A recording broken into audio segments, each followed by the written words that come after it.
Hey everybody, welcome back to another episode of Tanner's Favorite Things. I'm Tanner Knight, and today we get to take a look at a bass. This is the Peavey T-20. And if you're not familiar with the Peavey T-20, that's okay. It's not their most popular model, but it's part of the pretty highly respected first generation of Peavey guitars and basses, which is the 70s, late 70s, 78 to 1988. So we'll give it a good decade before they start changing the styling and going, more 90s direction towards the end of the 80s. But the Peavey basses of the era are probably the more highly regarded instruments, and this is debatable, so let's start a firestorm in the comments about why I'm so wrong. But I do think that the basses, of which this is the T-20 again, remember, and the big brother to this bass, the T-40, belong to this T-Series. And let's see here. You can see that we have a T right here on the headstock, and it says T-20, so you can pretty much guarantee that that's what this is. And we'll confirm it in other ways here in a second. But the T-20 is the smaller cousin or brother, I guess, of the T-40 in that, not that it's a smaller bass, it's still a 34-inch scale length, which is, your standard bass length. But we only have one pickup in this version of the bass. The body of the bass is actually pretty similar to my recollection as well, but we only have one pickup, of which it's a slanted single coil pickup. The T-40 has the humbuckers, and there's two of them, and therefore there's another couple knobs on the T-40, but otherwise this is a pretty similar look to the bass. The bridge is different. In fact, this bridge I've never seen before. I don't know if it's like a short-lived deal in the era of the T-20 bass, but I've seen it on a couple other T-20s since, now that I've actually taken notice of it. But I didn't really notice what this bridge was initially, and it's just like bent steel and four kind of, I don't know, P-bass-ish looking saddles. So pretty basic when it came to the bridge of this one compared to the T-40, which is a big block of, I don't know, iron or aluminum or steel or something. But this one's much simpler. But the size otherwise is just the same, 34-inch scale length 4-string bass. But this is a passive single, I don't know, ferrite style pickup. I don't know exactly what they call it. I'll have to look that up. A single slanted pickup here. So kind of innovative electronics, especially for a bass. So we'll have to mess around with that and see what we get. But we do get a pick cover, which is white, black, white, 3 layers, and it is beveled, so that's a nice touch. And these are all a polyurethane finish, so very similar to what Fender USA uses in their guitars. No nitro, nothing too fancy, no tung oil. But we do have a maple, and I do believe this is a bi-laminate neck. We'll have to take a closer look, but we get some nice wood grain. And yeah, you can tell right away that half of this neck has really nice wood grain, meaning that it is a bi-laminate maple wood neck. And what that means is they take a slab of maple, they quarter saw it in half or rip it, and then they swap the grain and glue it back together. And they say that that makes a really, really strong neck, I don't know, joint, whatever you want to call it. Here's our Made in USA insignia, the older 80s Peavey logo. Beautiful, just really nice headstock. This bass has great action. It is a bolt-on. In that regard, it's more similar to the Fender basses of its contemporary, but it is made in USA. The back looks just as nice as the front. This is not a 100%, perfect bass guitar. There's some nicks and dings along the edge that go through the finish, but this is a really nice example of a player's grade Peavey bass guitar from the 80s. Yeah, so look at the grain on this neck, beautiful. You can see how they split it in half and glue it back together. And we do have a tilt adjust option on this 4-bolt plate here. You can see that 5th hole. That's if you want to tilt this neck out or in for any reason. I looked down this one and it's pretty dang straight. There's no twist in it. and it just has a little bit of relief that's in the right direction. So I'm kind of not too keen to mess with the neck tilt system on this approaching 40-year-old bass guitar. The case here has seen better days. There used to be some fluff in here. You can see there's glue down the center. So I assume this was all fuzzy or had some sort of protection at one point, but that has gone the way of whatever is not here. But we do have inspected by 42, so that's always nice. Take a look at our headstock in earnest. Here's our US made serial number and patent explanation. We do have some closed gear tuners. They look original. They don't really have any branding on them, but they're beefy enough. And there's no other silhouettes where you would see kind of another set of tuners being installed and removed. We are dealing with a full 34-inch scale length. Nothing like this short scale bass over here, which is actually a lot of fun to play. And if you haven't caught that review, go ahead and check it out, linked below.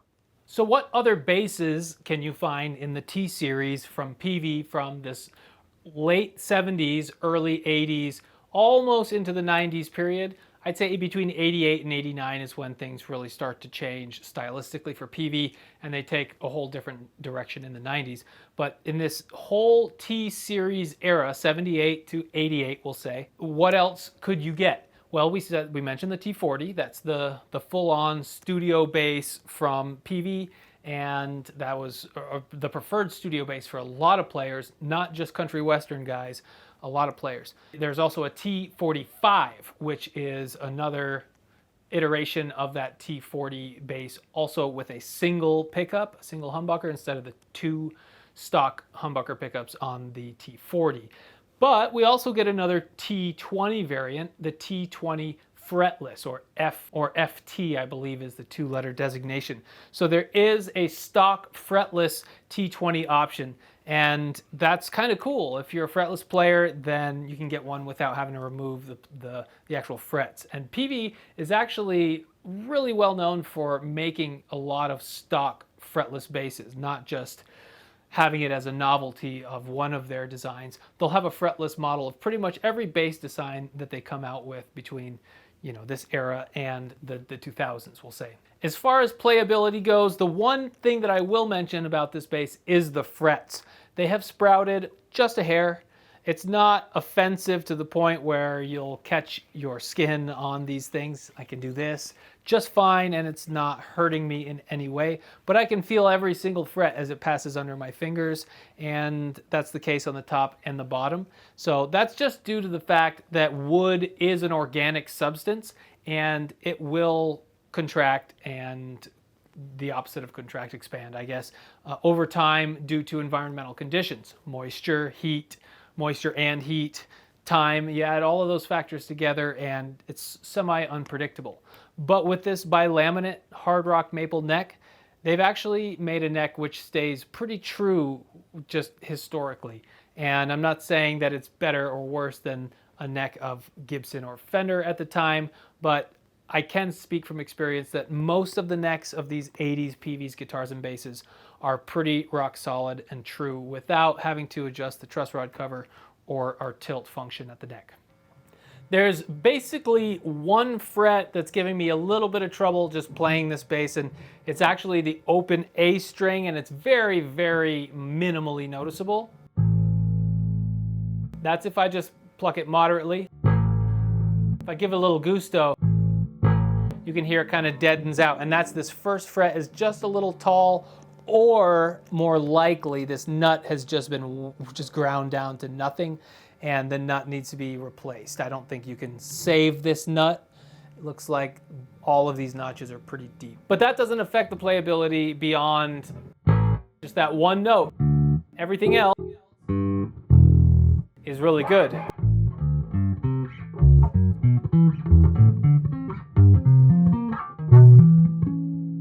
So all the way up the neck we have playability.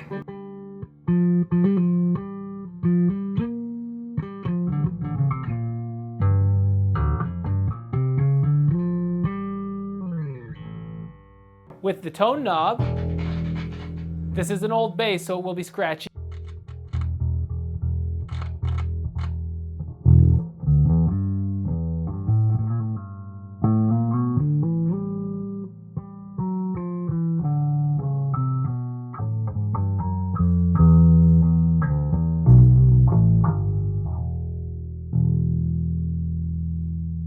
So that's the tone dial all the way 0. It's not as affecting in the sound as I would have expected.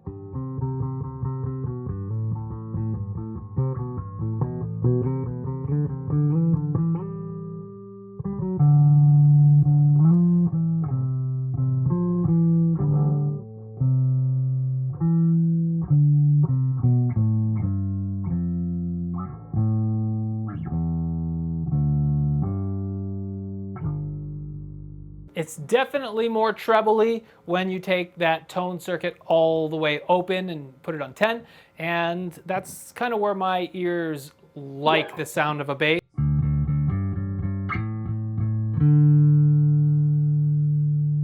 We still get plenty of that treble, but it's not just all woofy, bassy, muffled sounding. That's the beauty of one of these one pickup basses, is that you can't get caught in the weeds. That's one of the complaints you hear a lot about the Peavey T-40 and the Peavey T-60, the corresponding guitar to the T-40.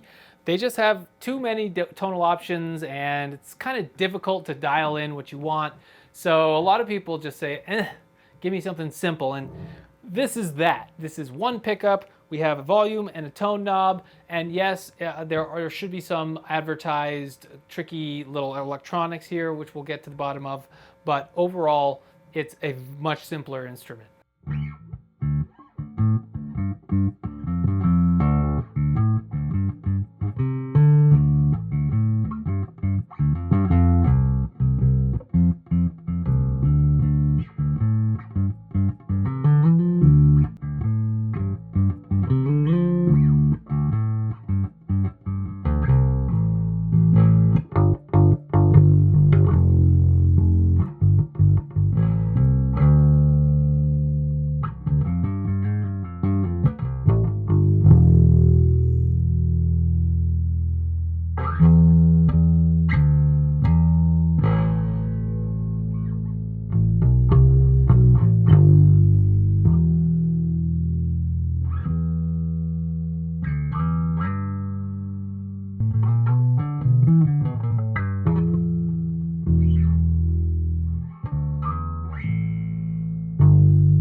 So my first impressions of the T-20 bass from Peavey, again, this is my first time with one of these T-20 basses, is very similar feeling to my other Peavey instruments.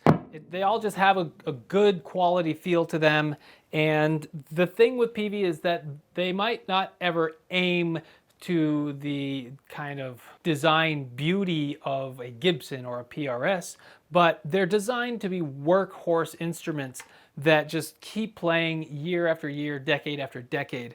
And the fact that most of these T-Series instruments are still around, or at least a ton of them are still around, it just proves the longevity of the gear of Peavey from this era.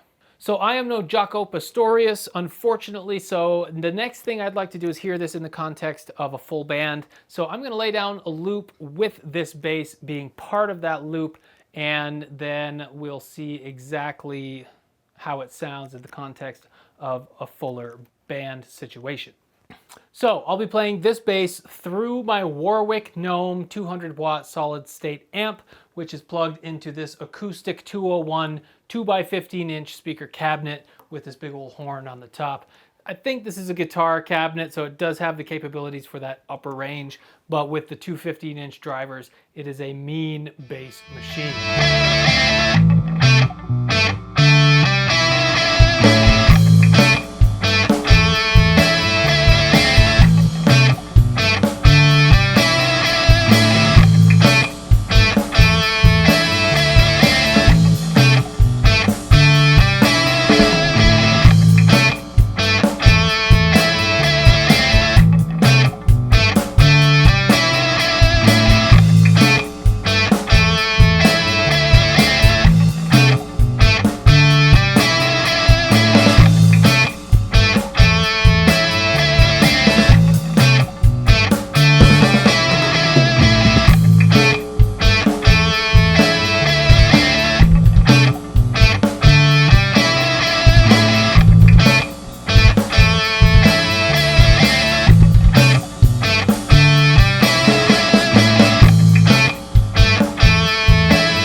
that is the Peavey T-20 bass. It's pretty chunky, pretty heavy, certainly not the lightest bass in my complement.